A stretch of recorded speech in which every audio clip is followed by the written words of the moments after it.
Hi guys, my name is Sifu Jordan. The next few videos, I'm going to be presenting them here at this lovely homestay I'm at in Borneo.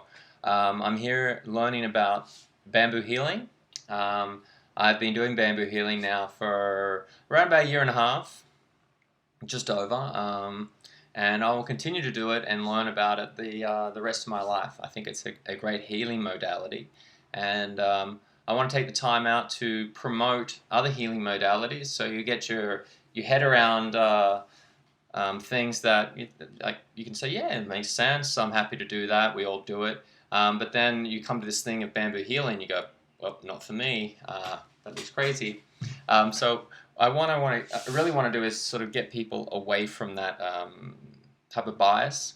So today I'm going to talk about areas of preventing injury, and then for those people who are already injured, how to get themselves out of that injury, and where each of these modalities has its place, and where bamboo healing fits in.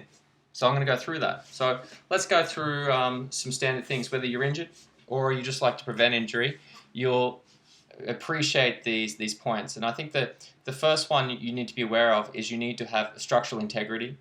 And structural integrity is to do with your core. And your core is not just abs. Don't think abs and sit-ups. It's not going to help you. Your core is actually made up of many different muscular and fascial connections within the lower part of your body. And that ranges from, say, the iliopsoas to the hamstrings, quadriceps, and then the pelvic floor.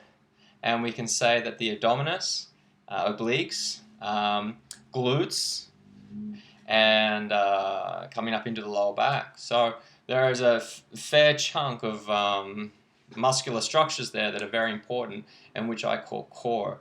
So there are certain exercises that you can do to improve your core. I don't always have to plug Wing Chun Qigong, of course. I think it's my preference because I teach it and I love it. But there are many other things such as yoga and Pilates and the foundation training and a number of other things you might want to comment and so forth and let me know some others. But if you don't have that as part of your training regime, there's a good chance you're going to fall into injury anytime now. Right? So after that, the next is stretching. You need flexibility to go with your core strength. Some really great stretching. Again, Wing Chun Qigong has a stretching component, which I think is fantastic. But there are plenty of other places that do stretching as well. And you could go to, again, Pilates has a type of stretching, and yoga does that. But it depends where you go. So I can't I can't speak for these other places. All I can speak about is the Wing Chun Qigong stretching because that's what I teach. But that is up to you to investigate and look into. Now, the next one I think is really important is massage. And you'll see people, you can Google this, look on the web.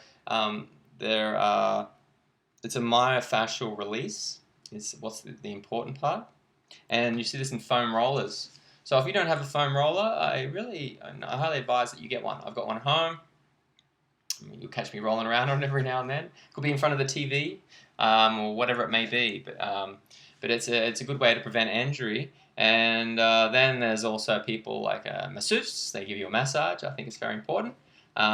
If you don't want to spend that sort of money, which nobody really wants to do, you can get tools. Here we go. Look at this baby. It actually goes around the back. And you can do rhomboids, scapularis, and so forth, subscap. And it's great because it's really hard to reach those areas. In addition to the areas that you can reach, you can get a device like this thing. Look at it. It's going to be very neat to really dig into those areas. For people who aren't used to massage, you probably want to just start with your own hands first. And then once you get used to it, you're like, oh, I'm getting stronger and I want to get to that area. Something like this is going to really get out those knots. Because I know I've met a lot of people, they get knots up in the traps. And to get them out, I normally I use the elbow on my body weight on them. But you can't do that to yourself. This thing, you get someone to do it for you as well. And then it's pretty neat.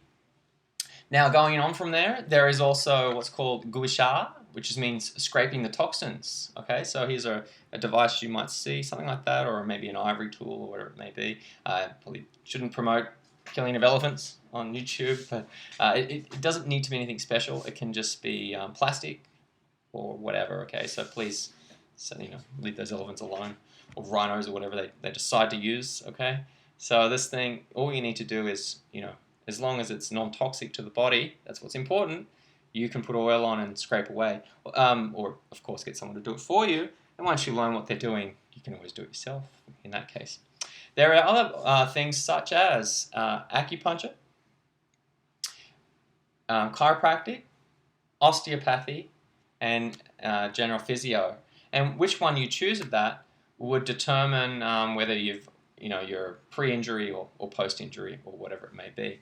But you can look into that. So if you have already tried these areas and you still have pain and you're still injured, then that means there are toxins inside your body that you need to get out.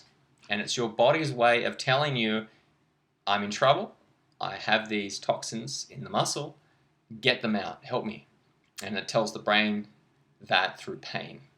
Right, so the next few posts, we're now going to move into those areas of the bamboo healing and what the hell I'm doing here in Borneo and why I think it's very important.